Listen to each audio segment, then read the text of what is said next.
Anin, Bojo, Jolegawissa Indigenous. Welcome to another special limited series edition of White Buffalo Circles at Home edition. This time I'm actually in my classroom here at one of my schools filming this video. History is a very interesting thing. For me growing up, I knew absolutely nothing about being an Ojibwe man. All I knew growing up in a mainstream Canadian school was the ugly stereotypes that Canada throws at its Indigenous people. I heard dirty, savage, uncivilized, uneducated, alcoholic criminals. That's what I grew up understanding about what it meant to be an Anishinaabe, to be an Indian. And as a result, it made me very ashamed of who I was in this brown skin that I have. Actually, by grade 6, I actually started telling people that I was Spanish to avoid the ugly stereotypes that were being thrown at me on a daily basis here in this country. And self-esteem is a really big deal for young people. I don't think I have to tell you guys that when you look in the mirror every morning and all you see is those ugly stereotypes, that's the last thing that you want to be. So yeah, I started telling people that I was Spanish. That went on for a very long time, probably till grade 9 or grade 10. And what that did for me was create this, I describe it now like kind of like a hole inside of me, where there should have been pride and self-esteem and confidence. There was shame and an empty spot where my culture and pride should be. So at a very early age, I began trying to fill that spot with other things. I began drinking, I began doing drugs, living an excessive lifestyle. Probably grade 7 and grade 8, I started to live that way, again, to just mask those feelings that I was having of low self-worth and low self-esteem. My father was an alcoholic from a very young age, and my grandfather as well. So I grew up not knowing anything about traditional culture in our family. And it was hard to argue those stereotypes because I did come from a long line of alcoholics, and people were constantly saying how Native people are all alcoholics and things like that. So it was extra tough for me to combat those stereotypes because it was true for me and my family. When I was 15, I had left home, and later on that year, my father actually sobered up. He was 36 when he sobered up, and I had just turned 16. And he knew that I was homeless and had reached out to me and asked if I wanted to come and live with him in the north. And my dad had sobered up at a traditional healing lodge in Wikwimikong Rainbow Treatment and Healing Center. And that was the first time in many generations in my family that an Ojibwe man sat in a circle with elders and began to receive teachings. So when I moved up to the north with him, he had already begun his journey on the Red Road. And at first he would ask me, "Hey Joel, you want to come and join me with this elder and learn some teachings tonight?" And I'd say, "Nah man, I'm good, I'm gonna go hang with my friends and do what I was doing." So it took a bunch of times of him asking me and inviting me to these circles and cultural events before I finally said, "Sure, I got nothing going on tonight, let's do it." So at 16 years old, for the first time in my life, I sat in a circle, and I began to learn about traditional Native culture. Not the stereotypes Canada's been throwing at our people for hundreds of years, but before Europeans arrived here, how did we live? What did life look like? And it was really amazing because every time somebody told me about traditional life of the Ojibwe people, it was beautiful. It was holistic. It was about sharing and connectedness and the earth and the plants and the trees and just balance. When we talk about circular thinking, balance is the word that always comes into play. So every time I sat, every time I learned something beautiful. And it was kind of surprising to me because, again, I'd grown up thinking all these awful things about who I was as an Anishinaabe man. So it didn't take long before Dad didn't have to ask. I was a little sponge, I'm still a sponge. I love learning about my culture. Every time I sit and I learn these things, it helps to fill up that hole inside of me with those things that should have been there since I was a little boy. But as time went on, something became very missing in the big picture, because I learned all these beautiful pre-contact things, and if you've watched my videos up until now, I've taught you those things, because all the videos I've done have been about pre-contact traditional life and culture. And then as I got into college and I started to learn more and more and more, there was this big blank spot and this question that kept popping in my mind, and was, how did my people get from this beautiful, balanced, and holistic culture and way of being to the state that we're in today, where Canada thinks all these awful things about us? And that connection, that piece that was missing, was history. In our textbooks here in Canada, you have to think about the source of who wrote them, right? These were European settlers, male settlers with European descent, writing all of these textbooks. So Canada has learned all about the European experience here in Canada as a settler through the textbooks, right? That's what we all have learned in our schools, because that's who wrote those books. And nowhere in those textbooks did I ever see myself in the history of the Anishinaabe people. So it's been my mission and my passion for many years to go into classrooms, to go into circles. I mean, that's what White Buffalo Circles is all about, is to share traditional culture, knowledge, and teachings and history with all these people that have never heard it before, that isn't written in those textbooks in our schools. So that's what we're going to do today. We're going to take a little walk through history, looking at it through an Indigenous perspective, an Indigenous lens. And I'm going to warn you right now, it can be a sad story. It can be very heavy for many people to hear, especially people who have grown up thinking all these wonderful things about these great North American nations where we live today. But when you talk about truth and reconciliation, it's been my opinion, and the opinion of many of my elders, that we cannot reconcile as a nation, as peoples, two different peoples, until everybody in this nation knows the truth. Once you guys hear this story, you can judge for yourself, you can gain your own perspectives, and then we can begin to reconcile. So I'm going to spend the next couple hours, I'm going to break it into several different series here. We're going to look back at the history of Turtle Island through an Indigenous lens. And that's what we're doing today. So let's get into it. So let's start with this.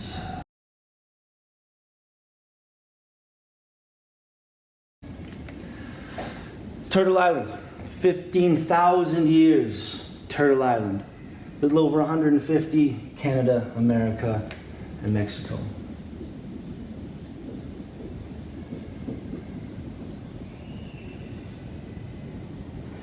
Beautiful stories in our culture. Our people have an oral tradition, which means we didn't write things down, we handed it down like this never-ending link of chains from generation to generation to generation. Our stories, our history, our culture, our way of being. Turtle Island is one of those beautiful stories that I shared in one of my other videos with you guys. So, 15,000 years, we've known this place as Turtle Island. One of the common misconceptions, common things that I've heard people teach in schools is the land bridge theory, where during the last ice age, we came across that ice from northern Asia in here to North America, and we populated it ever since. Recent archaeological evidence has actually disproved that theory. The last ice age ended about 12,000 years ago. It began about 14,000 years ago, and we have evidence in the Great Lakes Basin of First Nations presence dating back 15,000 years. So we know today that my people have been here in these lands since well before the last ice age. Now, before Europeans arrived here, there were over 500 nations living here in Turtle Island. I am Ojibwe. That is one of the many nations of Turtle Island. But again, before contact, 500 nations. If you could picture the map like you would the map of America, where all the states are different colors and all cut up into these different territories, that's what Turtle Island looked like 500 years ago, before the first European arrived on these lands, broken up into those many, many different nations. And what a lot of people don't realize is that First Nations people were well aware that Europeans would one day set foot on the shores of Turtle Island. We had many prophecies across the different nations of Turtle Island, and we had vast, intricate trading networks where we communicated and traded with each other from east to west, from north to south. And we were aware of each other's prophecies in many cases. And in the Ojibwe prophecy of the 7 fires, it speaks in the 5th fire of the coming of the white race. We knew that one day, on the shores of North America, our white brothers and sisters would arrive, and we would welcome them. That's one thing I always say in my circles, you're welcome here, and you've always been welcome here, because that's the type of people that we were. If you were a guest in our house, you got the best bed, you got the best food, you got the best treatment, because that's how we treated our guests here in these lands. Speaking of the Ojibwe in particular anyway. So it was no surprise when those Europeans arrived on the shores of North America. The common date a lot of us talk about as far as settlers first arriving here is this one here, 1492. Christopher Columbus sails the ocean blue. Actually, about 350 years before that, the Norse and the Vikings were trading with Inuit people in the northern parts of Turtle Island well before that.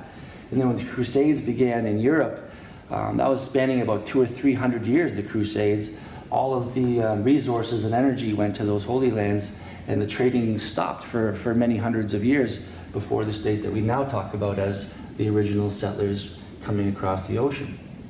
Now back then, it's about a 2 to 3 month journey across the ocean. You're coming way across the ocean from Europe, and you're landing here on the east coast of North America. So the European travelers would be leaving sometime in the spring, late spring, getting into the ocean. And if you study things about history, it's very fascinating because you may or may not know that Europeans at this time in the 1400s believed the Earth to be flat. Many of their scholars, astronomers, and scientists thought the Earth was this big checkerboard. And if you sailed too far out into the ocean, you would fall off the edge of the planet. So Columbus, he was an Italian guy, but he was sailing for the Spanish king. And rumor has it they were looking for a trade route to India. And they were pretty smart. I imagine Columbus studied the Earth and studied the natural circles of the universe, and had a great idea that if he went around the other side, he would bump into where he wanted to go.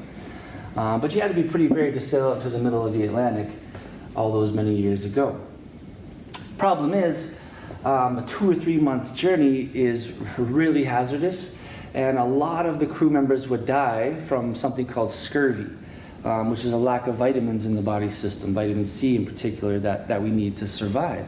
So after the first month of the journey, first few weeks, all the fruits and vegetables and things like that are dried up. Maybe the captain and the first officers are getting to eat the dried fruits and keep their stores up, but the rest of the crew are starting to die on the journey. So numbers that I heard, if 200 people got on a boat in Europe at that time, sailed across the ocean, by the time they got to the shores of North America 3 months later, half of that number would be dead. They'd be down to 100 people. So it'd be a real treacherous journey. I mean, people are dying, they're getting sick, you're having to throw bodies over and do ceremony all the time for those bodies. And now they're getting to the shores of North America, and they're about to experience their first North American winter. And they haven't prepared any crops, they haven't built a proper shelter. So I like to kind of look back at that first contact, and I've heard many stories, but this is kind of how I think it would go in general. Right away when those boats arrived on the shores of North America, the First Nations tribes along the eastern seaboard, we didn't make contact right away. At first we seen the boats coming, we seen the light-skinned people coming off those boats, we recognized the prophecy was coming, that 5th fire was being lit. We began to spread the word, but we didn't make contact immediately. So those 100 people get off the boat, they begin to make shelters, again it gets cold, they don't have a lot of food, and through the first winter here in North America, that 100 people got cut in half again. Now we're down to 50 from the original 200 that left the shores of Europe.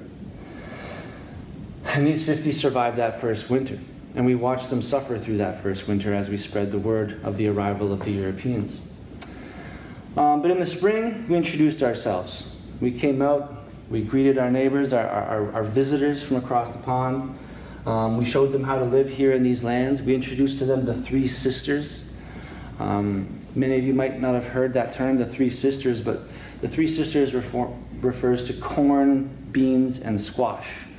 And if you plant those three plants together, they really help to support each other, and the yield almost doubles. So the corn stalks grow really tall. They can grow, up to 8 feet long. And then the beans kind of sprout around the corn stalks, allowing for maximum sun exposure, which allows them to grow even stronger and provide a better yield.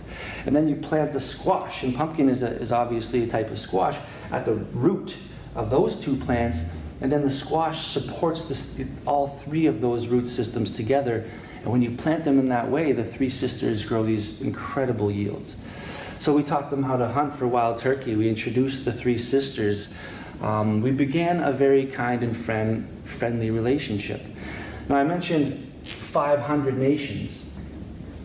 Let's go over here. 500 nations. And that could be a small number. I bet there was more, but that's the number I've researched over my life.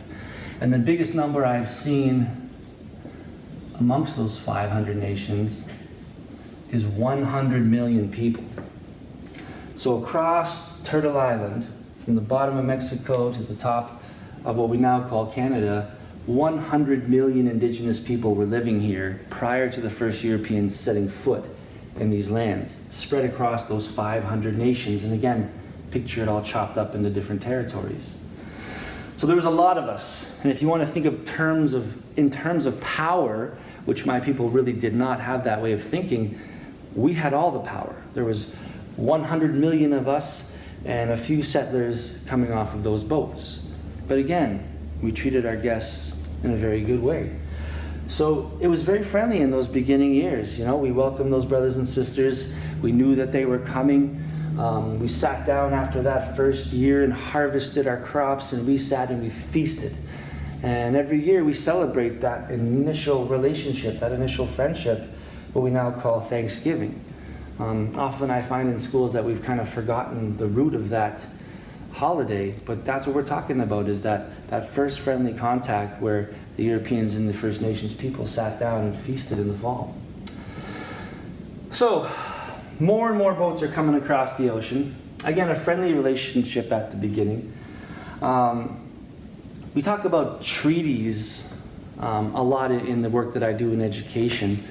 And one thing that we have to talk about before you even mention treaties is wampum. Again, my people had an oral tradition. So it wasn't the traditional treaty that was written in English and signed by lawyers. In our treaties, we sat down, we discussed the arrangement, how we were going to treat each other, how we were going to treat these lands and live together. And then we wove it out in this beautiful belt that we call a wampum belt. Now, wampum generally was purple and white. The purple beads from wampum come from something called quahog, where you can get these beautiful little purple beads that are all kind of hand manufactured, hand carved. And then you weave it out into the agreement that is the treaty, per se. So the original treaty between the first European settlers and the First Nations people of these lands who met here on the eastern seaboard. And as I go through this lesson, you really have to think about that, because the first settlers came to the east. It took a very long time for them to come around and start to populate the west coast. And it was even longer before the tracks connected east to west across North America. So the very first agreement that we had with the European settlers was this. This is what we call the two-row wampum.